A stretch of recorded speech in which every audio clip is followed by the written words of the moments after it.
Good morning all students. Apex college online classes में आप सभी का स्वागत है। तो अपन पढ़ रहे बीएससी बीएड फर्स्ट ईयर और बीएससी आर्ट सेकंड की इनऑर्गेनिक केमिस्ट्री। इसमें अपना टॉपिक चल रहा था प्रथम संक्रमण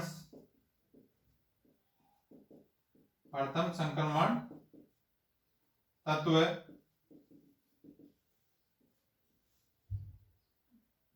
या श्रेणी। प्रथम संक्रमण श्रेणी यानी प्रथम फर्स्ट ट्रांजिशन सीरीज के अपन पढ़ रहे थे इनकी प्रॉपर्टीज।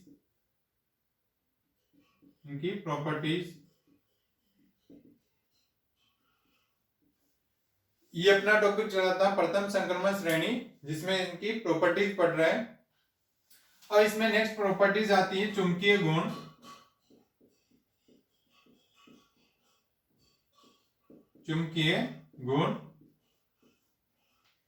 यानी मैग्नेटिक प्रॉपर्टी। तो जो मैग्नेटिक प्रॉपर्टी है क्या होते हैं, दो कारणों से ये जनरेट होती है मैग्नेटिक प्रॉपर्टी। यानी इसमें दो कारण होते हैं। पहला कारण तो होता है कक्षीय गति,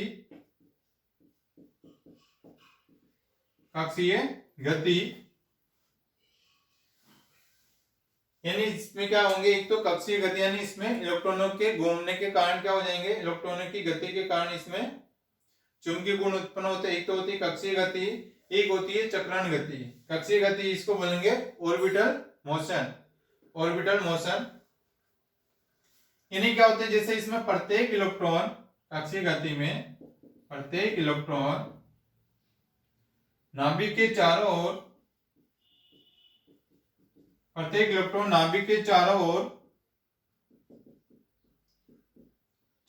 गति करते हुए के चारों ओर उपस्थित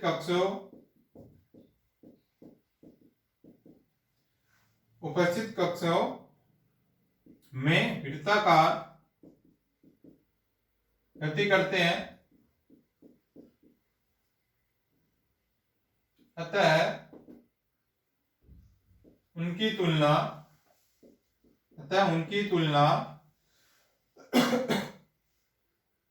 एक वृत्ताकार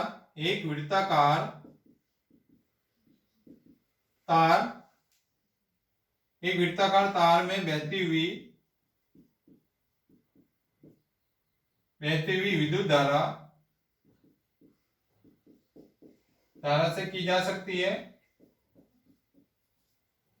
जिसके परिणाम स्वरूप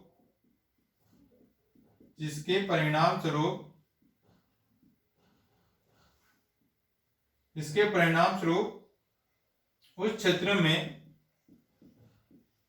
एक चुंबकीय आघूर्ण उत्पन्न हो जाता है।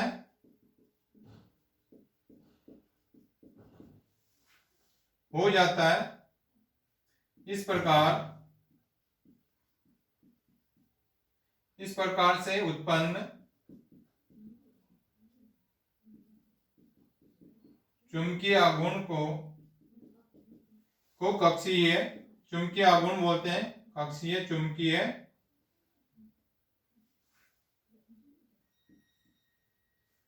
चुंबकीय आघूर्ण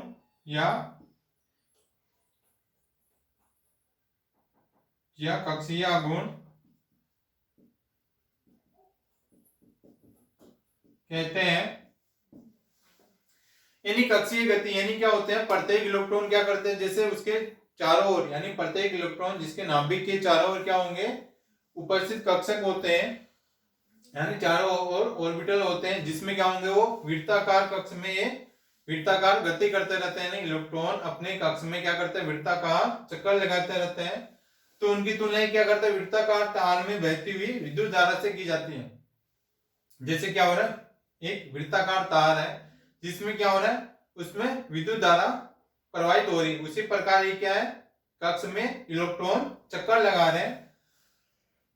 उसके चक्कर लगाने से क्या हो जाएगा, उसमें एक चुंबकीय आघूर्ण मैग्नेटिक मोमेंट उसमें जनरेट हो जाता है, उत्पन्न हो जाता है। इस प्रकार से जो मैग्नेटिक मोमेंट जनरेट होता है उसको बोलेंगे कक्षीय चुंबकीय आघूर्ण या कक्षीय व्यवहार बोलते हैं।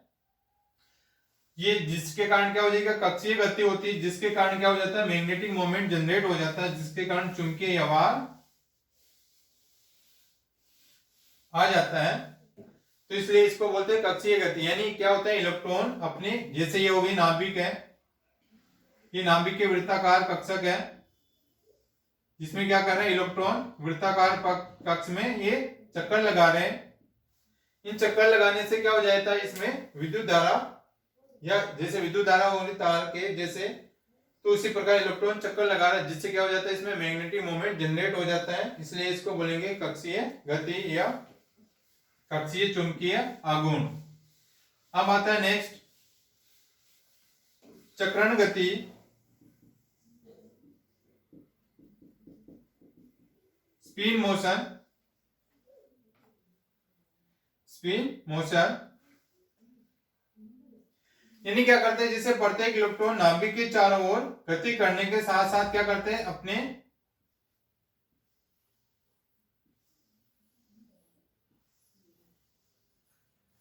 ये नाभिक हो गए, ये इसके कक्ष में इलेक्ट्रॉन चक्कर लगा रहे हैं।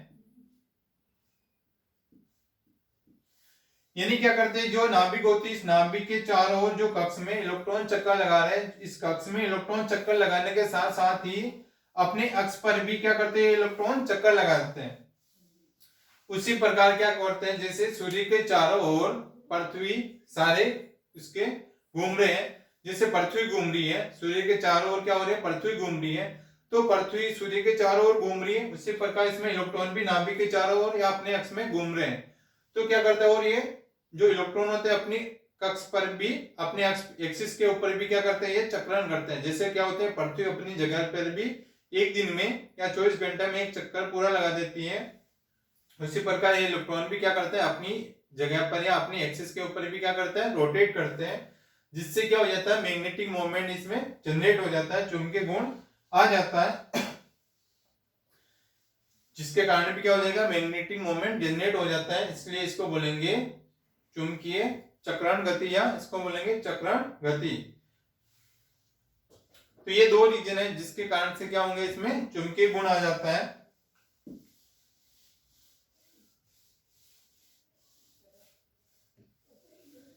अब चुंबकीय गुण है, इसी में आता है संक्रमण धातुओं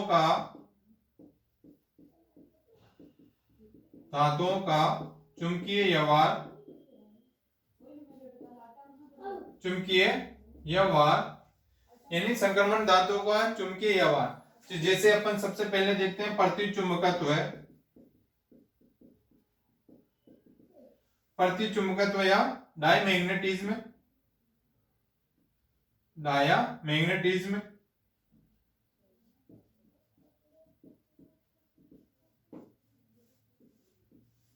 प्रतिचुंबकत्व या डायमैग्नेटिज्म। इसमें क्या होता है, यदि किसी पदार्थ को क्या कर देते हैं, चुंबकीय क्षेत्र में रख देते हैं, चुंबकीय क्षेत्र में रखेंगे, जिसके कारण क्या करेंगे, चुंबकीय बल रेखाओं को प्रतिकर्षित करते हैं, चुंबकीय क्षेत्र को क्या कर देते हैं, प्रतिकर्षित करते हैं। जैसे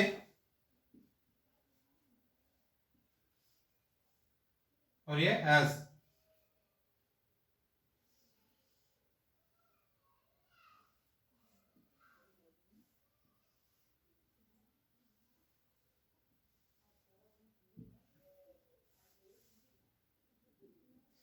यानी क्या होता है, चुंबकीय बल रेखाओं को, जैसे यानी ऐसे पदार्थ जिसको चुंबकीय या मैग्नेटिक फील्ड में या चुंबकीय क्षेत्र में रखने पर, यानी ऐसे पदार्थ जिसको चुंबकीय क्षेत्र में रखने पर ये क्या करते हैं, चुंबकीय, ये है चुंबकीय बल रेखाएं, चुंबकीय बल रेखाएं जिनको प्रतिकर्षित करते हैं, यानी ऐसे पदार्थ जो चुंबकीय बल रेखाओं में या चुंबकीय क्षेत्र के अंदर रखने पर चुंबकीय बल रेखाओं को ये क्या कर देते हैं, प्रतिकर्षित करते हैं।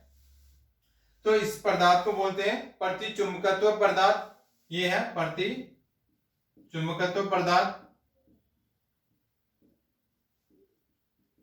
और इस गुण को बोलते हैं प्रतिचुंबकत्व या डायमैग्नेटिज्म। यदि इसको अपन क्या कर देते, जैसे इसमें अपन चुंबक को लटका देते हैं,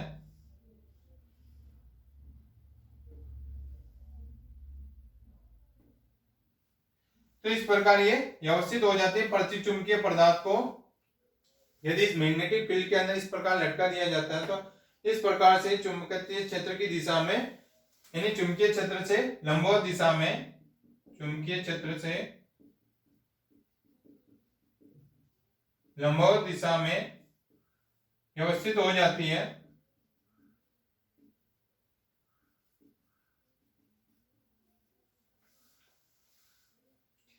इसको बोलते हैं प्रतिचुंबकत्व पदार्थ, यानी ऐसे पदार्थ जिनको मैग्नेटिक फील्ड में या जिसको चुंबकीय क्षेत्र में रखने पर चुंबकीय बल रेखाओं को क्या कर देता है, प्रतिकर्षित करते हैं या दूर दूर करने लग जाते हैं। इस पदार्थ को बोलते हैं प्रतिचुंबकीय पदार्थ, और इस गुण को बोलेंगे प्रतिचुंबकत्व या डायामैग्नेटिज्म। यदि इनको अपन क्या करेंगे, चुंबकीय क्षेत्र में रखते हैं, इसको इस प्रकार से लटका दिया जाता है, तो ये क्या करेंगे, चुंबकीय क्षेत्र से लंबवत दिशा में व्यवस्थित हो जाती है। ये हो गया प्रतिचुंबकत्व है। और जिसमें इनमें क्या होता है, अनपेयर्ड इलेक्ट्रॉन अनुपस्थित होते हैं, यानी सारे क्या होंगे, इलेक्ट्रॉन होंगे, यानी इलेक्ट्रॉन क्या होंगे, सारे पेयर्ड होंगे, सारे इलेक्ट्रॉन क्या होंगे, पेयर्ड होंगे, जिससे क्या हो जाएगा, इनका चुंबकीय आघूर्ण का मान, चुंबकीय आघूर्ण का मान क्या होता है, शून्य होता है, क्योंकि इनका मैग्नेटिक मोमेंट का मान क्या होगा, शून्य होगा, जीरो होगा, क्योंकि इसमें क्या होंगे, सारे इलेक्ट्रॉन क्या होंगे, पेयर्ड होंगे। पेयर्ड यानी इस प्रकार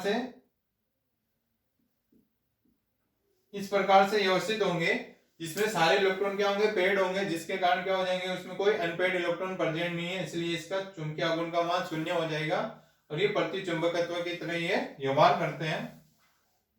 अब नेक्स्ट आता है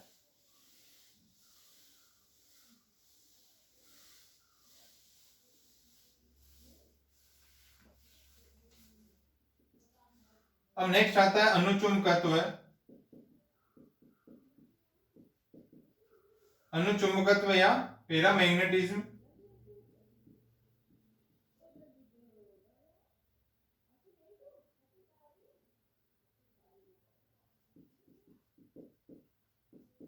पैरामैग्नेटिज्म या अनुचुंबकत्व। तो इसमें क्या करेंगे, यदि अपन ऐसे पदार्थों को यदि मैग्नेटिक फील्ड के अंदर रख दिया जाता है, तो ये क्या कर देता है, चुंबकीय बल रेखाओं को अपनी ओर आकर्षित करता है,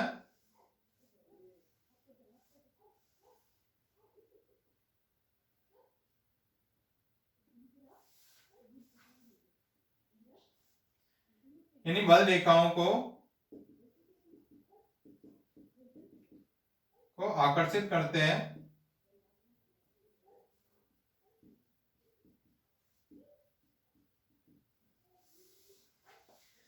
यानी ऐसे पदार्थ जिनको चुंबकीय क्षेत्र में रखने पर ये चुंबकीय बल रेखाओं को अपनी ओर ये आकर्षित करता है, चुंबकीय बल रेखाओं को अपनी ओर ये आकर्षित करता है, तो ऐसे पदार्थ को बोलेंगे अनुचुंबकीय पदार्थ, और इस पदार्थ के इस गुण को बोलेंगे अनुचुंबकत्व या पैरामैग्नेटिज्म।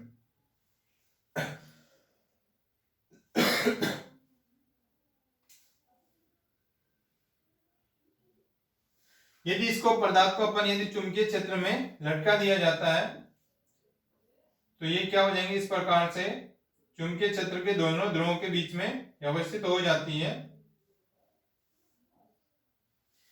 यानी यदि इस छड़ को क्या कर देते हैं, दोनों ध्रुवों के बीच में इस प्रकार से व्यवस्थित हो जाती है, यानी इनको चुंबकीय क्षेत्र लगाने पर इसमें यदि इस छड़ को लटका दिया जाता है, तो चुंबकीय क्षेत्र में दोनों ध्रुवों के बीच में इस प्रकार से व्यवस्थित हो जाती है।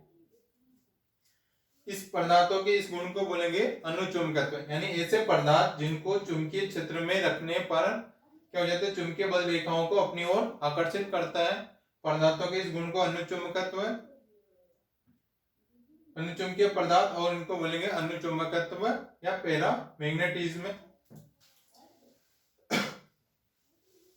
इसमें क्या होंगे, अनपेयर्ड इलेक्ट्रॉन प्रेजेंट होते हैं,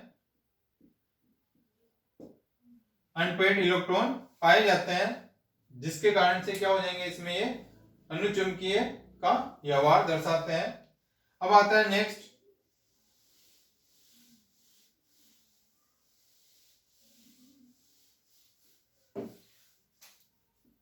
फेरोचुंबकत्व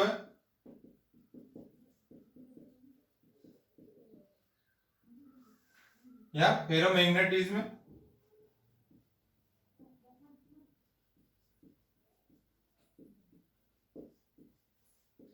फेरोचुंबकत्व या फेरोमैग्नेटिज्म, यानी ये क्या होता है, जो अनुचुंबकत्व है का ही विस्तृत रूप होता है।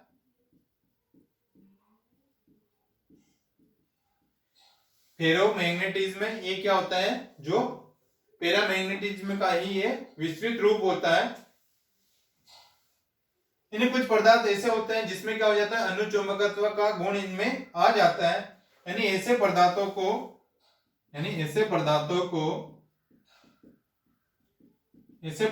को चुंबकीय क्षेत्र में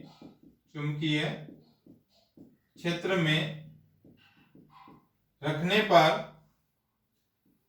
उनमें एक स्थायी चुंबकत्व आ जाता है।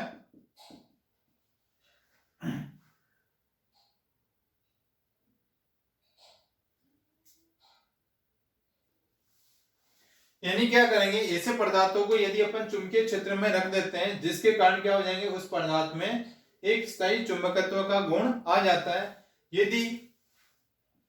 यदि चुंबकीय क्षेत्र को हटाने पर भी यह गुण नष्ट नहीं होता है। यानी इनमें क्या हो जाता है, एक स्थायी गुण आ जाता है।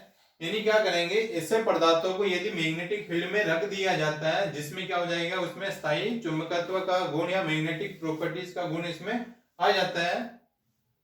यदि अपन इस मैग्नेटिक फील्ड को हटा भी देते हैं तो भी उस पदार्थ में क्या हो जाता है, उसमें उसका चुंबकत्व का गुण क्या हो जाता है, नष्ट नहीं होता है। एक स्थायी गुण इसमें चुंबकत्व का गुण आ जाता है। इसको बोलते हैं फेरो चुंबकत्व या फेरोमैग्नेटिज्म।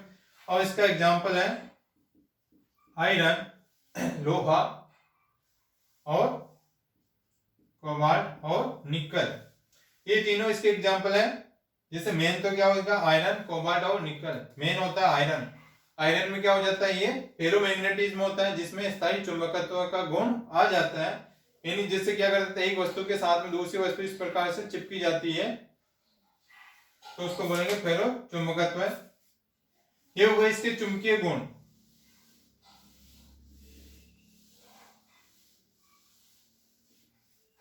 अब आता है इसका नेक्स्ट प्रॉपर्टीज आती है प्रथम संक्रमण श्रेणी के धात्विक प्रकृति या मेटेलिक नेचर। तो मेटेलिक नेचर में क्या क्या होता है, जैसे समस्त संक्रमण तत्व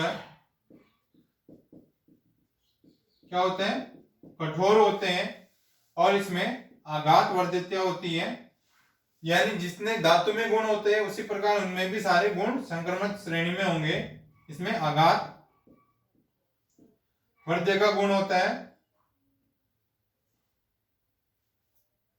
आघात वर्ध्य,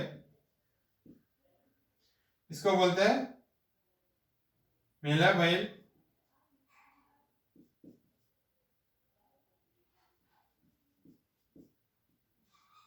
इसको बोलता है आघात वर्ध्य।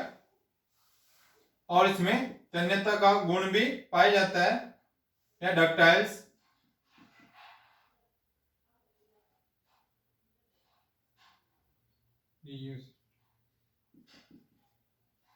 इनमें डक्टाइल्स का गुण या तन्यता का गुण भी पाया जाता है। आघात वर्धितता का मतलब क्या होता है, यानी पीठ को इसकी चद्दर बना सकते हैं, जिसको बोलते हैं आघात वर्धितता। और तन्यता का मतलब क्या है, जिससे अपन इसे तार खींच सकते हैं, यानी इन धातुओं की तार भी बनाई जा सकते हैं, उनको बोलते हैं तन्य या डक्टाइल। आघात वर्धितता का मतलब इसको पीट कर इनको चद्दर बनाया जा सकता है। और संक्रमण तत्व क्या होते हैं, सारे कठोर होते हैं, आघातवर्ती होते हैं और तन्य होते हैं और इनके उच्च गलनांक व उच्च कवचनांक होते हैं।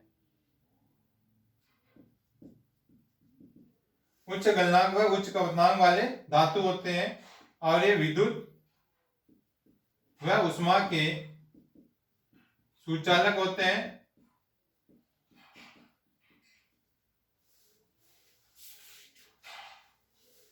ये सारे इनकी मेटेलिक नेचर है। जो सारे मेटेलिक नेचर है यानी संक्रमण तत्व क्या होते हैं, सारे कठोर होती हैं, आघातवर्तीता का गुण होता है, तन्यता का गुण होता है, जिसके हाई मेल्टिंग और बॉइलिंग पॉइंट होता है। और जो इलेक्ट्रिसिटी और हीट के क्या होते हैं, कंडक्टर होते हैं, यानी विद्युत व उष्मा के क्या होते हैं, सुचालक होते हैं। सारे संक्रमण श्रेणी प्रथम संक्रमण श्रेणी है जिसमें धातुओं की प्रॉपर्टी इनमें पाई जाती है। अब आते हैं ये इनके हो गए सारे नेचर। अब जैसे इनमें पाया जाता है घनत्व है, यानी प्रथम संक्रमण श्रेणी में डेंसिटी, यानी इनके क्या होंगे, घनत्व क्या होते हैं, उच्च होते हैं, उच्च घनत्व वाले तत्व होते हैं।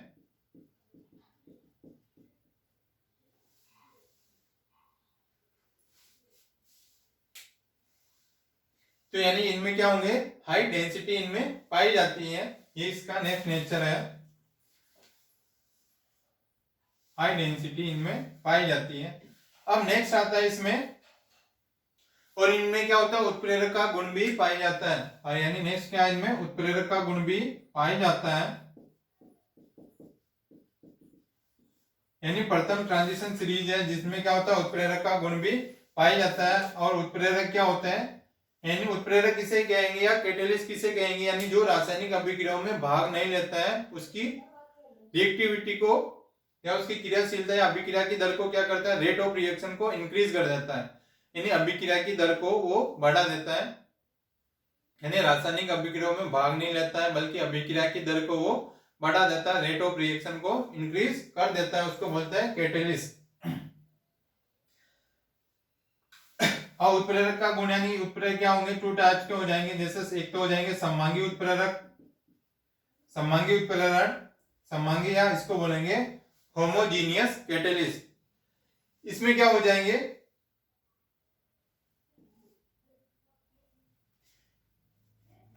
यानी इसमें हो जाएंगे उत्प्रेरक, समांगी उत्प्रेरक किसे बोलते हैं, जिसमें क्रियाकारक व उत्प्रेरक दोनों की एक ही अवस्था होती है।